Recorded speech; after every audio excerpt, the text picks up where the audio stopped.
आज माजलगाव सराफ सुवर्ण असोसिएशन यांच्या वतीने भव्य मार्गदर्शन व कर्तव्य दक्षता जनगौरव सोहळा महाराष्ट्राची कुलस्वामिनी आई तुळजाभवानी हिंदवी स्वराज्याचे संस्थापक छत्रपती शिवाजी महाराज भारतीय संविधानाचे शिल्पकार भारतरत्न डॉक्टर बाबासाहेब आंबेडकर राजमाता अहिल्याबाई होळकर यांच्या पावन स्मृतीस वंदन करून सोनार समाजाचे आराध्य दैवत संत नरहरी महाराज यांच्या पवित्र आशीर्वादाने मी माझ्या प्रस्ताविकेला सुरुवात करतो। माजलगाव सराफ सुवर्ण असोसिएशन माजलगाव यांच्या वतीने भव्य मार्गदर्शन मेळावा व कर्तव्य दक्षता जनगौरव सोहळा या मेळाव्यासाठी कार्यक्रमाचे अध्यक्ष मोहनदादा जगताप साहेब, व्हाईस चेअरमन छत्रपती सहकारी कारखाना, तसेच या कार्यक्रमाचे सत्कार मूर्ती पोलीस अधीक्षक नवनीत कावत साहेब, तसेच LCBचे पोलीस निरीक्षक शिवाजी बंटेवाड साहेब। आत्ताच आपल्याला खूप सुंदर मार्गदर्शन केलेले या कार्यक्रमाचे मुख्य मार्गदर्शक राजाजी रोगडे साहेब, जेम्स अँड ज्वेलरी अध्यक्ष ऑल इंडिया, कार्यक्रमाला उपस्थित आता जेवून गेलेले बाबूरावजी फुटबळे साहेब, संस्थापक अध्यक्ष बहुजन विकास मोर्चा, राहुल सुरेकर साहेब, पोलीस निरीक्षक माजलगाव, संतोष शेठ सोनी, उपाध्यक्ष महाराष्ट्र राज्य कॅट संघटना, तसेच आमचे मार्गदर्शक महादेव तात्या निर्मळ, उद्योजक बीड जिल्हा। या कार्यक्रमासाठी मार्गदर्शक म्हणून लाभलेले सचिन शेठ आंबिलवादे, उपाध्यक्ष महाराष्ट्र राज्य सराफ सुवर्णकार फेडरेशन, आमचे मार्गदर्शक गणेश शेठ बेदरे, अध्यक्ष मराठवाडा सराफ सुवर्ण असोसिएशन, आनंददादा रुद्रवार, माजी जिल्हा अध्यक्ष व्यापारी महासंघ, कल्याण भाऊ हापूस, माजी सभापती समाज कल्याण बीड, उमेश काका मोगरेकर, ज्येष्ठ पत्रकार तथा अध्यक्ष पत्रकार संघ माजलगाव, प्रभाकररावजी कुलते, ज्येष्ठ पत्रकार, आमचे मार्गदर्शक व सराफ असोसिएशनचे मार्गदर्शक तुकाराम बापू येवले तथा पत्रकार पांडुरंगजी उगले, अध्यक्ष पत्रकार संघ व आदरणीय व्यासपीठ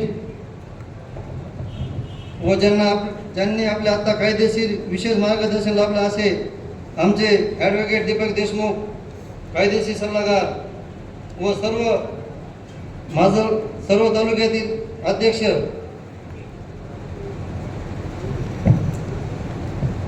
मित्रांनो, हा आज कार्यक्रम का आयोजित केला आहे हे मला आधी सांगायचे आहे। आपण सर्व व्यापारी आपला व्यवसाय विश्वासावर चालतो। पिढ्यानपिढ्या आपण प्रामाणिकपणे काम केले आहे, पण अलीकडे रोड रॉबरी सारख्या घटना वाढल्या आहेत, विकायला येणाऱ्याचे प्रमाण वाढले आहे आणि यामध्ये कधी कधी आपला प्रामाणिकपणा व्यापाऱ्यांना नकळत अडकतो। IPC 411 किंवा आता नवीन BNS 317 कायद्याखाली त्यांच्यावर गुन्हा दाखल होतो। हे टाळण्यासाठी आपल्या व्यापाऱ्यांना या कायद्याची माहिती व्हावी, त्यांनी सावधान राहावे आणि पोलीस प्रशासनाशी चांगले संबंध ठेवावे, यासाठी आजचा हा मेळावा आम्ही घेतला आहे। व्यापारी अडचणीत असताना आपली संघटना नेहमी धावून आलेली आहे। मित्रांनो, गेल्या काही वर्षामध्ये असे काही प्रसंग आले जेव्हा आमच्या सदस्यावर 411 अंतर्गत गुन्हे दाखल झाले किंवा पोलीस 411 मध्ये व्यापाऱ्याकडे आली तर व्यापारी परेशान होतात। अशा वेळी तो व्यापारी पूर्णपणे खचून जातो। त्याला वाटते आता काय होणार, आपण कोणाकडे जायचे, कुठे जाऊ, कोण मदत करणार। अशा प्रत्येक वेळी आमची संघटना त्या व्यापाऱ्याच्या दारात जाऊन उभी राहिली आहे। त्याला कायदेशीर मदत मिळून वकिलांशी संपर्क करून पोलीस प्रशासनाशी बोललो आणि सर्वात महत्त्वाचे म्हणजे त्या व्यापाऱ्याला मनाने खचून दिले नाही। आम्ही त्याला नेहमी सांगितले, भिवू नका, आम्ही तुमच्या पाठीशी आहोत। हे शब्द फक्त आम्ही तोंडाने बोलत नाहीत, तर प्रत्यक्षात पाठीशी उभे राहिलो आणि यामध्ये आमचे वरिष्ठ पदाधिकारी नेहमीच पुढे असतात. संघटनेच्या राज्यस्तरीय आणि जिल्हास्तरीय पदाधिकाऱ्यांनी प्रत्येक वेळी मानसिक आधार दिला व योग्य मार्गदर्शन केले आणि आम्हाला एकट्याला लढवत ठेवले नाही. त्यांच्या आधारे आम्ही सदैव ऋणी आहोत. आणि आज जो आपण विशेष कार्यक्रम ठेवला आहे, आजचा आपला विशेष कार्यक्रम म्हणजे कर्तव्य दक्षता गौरव सोहळा. बीड जिल्ह्याला लाभलेले आपले कर्तव्य दक्ष पोलीस अधीक्षक साहेब यांनी अत्यंत तत्परतेने आणि धडाकेबाज पद्धतीने आमच्या व्यापारावर झालेल्या रोड रॉबरीच्या प्रकरणात तपास हाती घेतला. घटनेनंतर ताबडतोब तपासाची चक्रे फिरून अवघ्या काही दिवसात गुन्ह्याचा छडा लावून मुद्देमालसह रिकव्हरी करून दिली. इतक्या कमी कालावधीमध्ये एवढी प्रभावी कारवाई होताना मी माझ्या आयुष्यात प्रथमच पाहत आहे.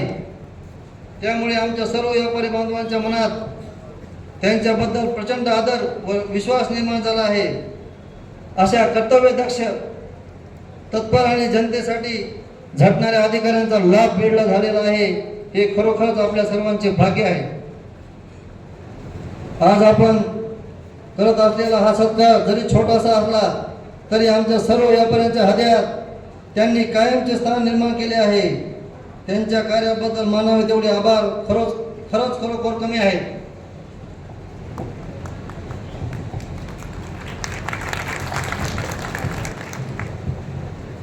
आणि मित्रांनो, जर आपण 411 मध्ये प्रत्येक प्रकरणाची परिस्थिती वेगवेगळी असते.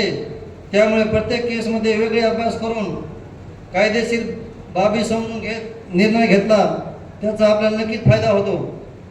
आमच्या संघटनेचे सचिव व आमचे कायदेशीर सल्लागार ॲडव्होकेट दीपक देशमुख या लढ्यामध्ये अत्यंत सक्षम आहेत. त्या प्रत्येक प्रकरणाची कायदेशीर बाजू बारकाईने पाहतात आणि योग्य मार्गदर्शन करतात. मी संघटनेचे काम करतो, पण या कामात त्यांचाही सिंहाचा वाटा आहे. तसेच आमच्या संघटनेतील प्रत्येक सभासद माझ्यासोबत ठामपणे उभा आहे. त्यामुळे काम अधिक ताकदीने आणि व्यवस्थितपणे करता येते. सर्वांच्या सहकार्याने मला कोणत्याही कामात अडचण येत नाही. मी नेहमी सर्वसामान्य व्यापाऱ्यांच्या हक्कासाठी आणि न्यायासाठी लढत राहीन ही आपल्याला खात्री देतो.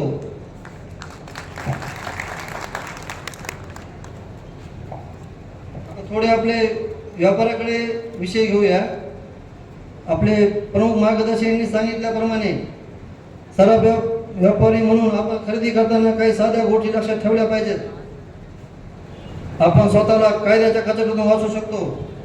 कोणाकडे माल खरेदी करताना त्याचे नाव, पत्ता, ओळखपत्र, पावती घ्या. व्यवहाराची नोंद ठेवा. माल संशयास्पद वाटला तर खरेदी करू नका. जर कोणी घाईत कमी भावात माल विकला असेल, जास्त सावधान राहा. हे नियम पाळा. आपला व्यापार सुरक्षित राहील आणि सर्वसामान्य ग्राहकालाही न्याय व्यवहार मिळेल. आमची एकच इच्छा आहे, आपला व्यापार सुरक्षित राहावा, सर्वसामान्य माणसाला न्याय मिळावा आणि माजलगाव शहर नेहमी पुढेच राहावे ही आमची एक इच्छा आहे. यामध्ये सर्व मान्यवर नक्कीच आपल्याला मदत करतील हे आशा व्यक्त करतो व सर्व व्यापारी बंधूंना शुभेच्छा देतो व थांबतो. जय हिंद, जय महाराष्ट्र. धन्यवाद. रामराजे रांजोड यांनी आपल्या प्रास्ताविकाच्या माध्यमातून संघटनेची भूमिका त्यांनी अत्यंत स्पष्टपणे या ठिकाणी मांडली आहे आणि त्यांच्या सर्व रामराजे राजोन असतील, सचिव गजानन भोकर असतील, उपाध्यक्ष नारायण सातपुते असतील यांच्या कार्यकुशलतेमुळे त्यांनी एकही 411 अंतर्गत केस या ठिकाणी घडू दिलेली नाही असे सर्व हे सर्व असोसिएशनचे पदाधिकारी. यानंतर सचिव गजानन भोकर यांना विनंती करतो की त्यांनी अगदी थोडक्यामध्ये आपलं मनोगत व्यक्त करावं.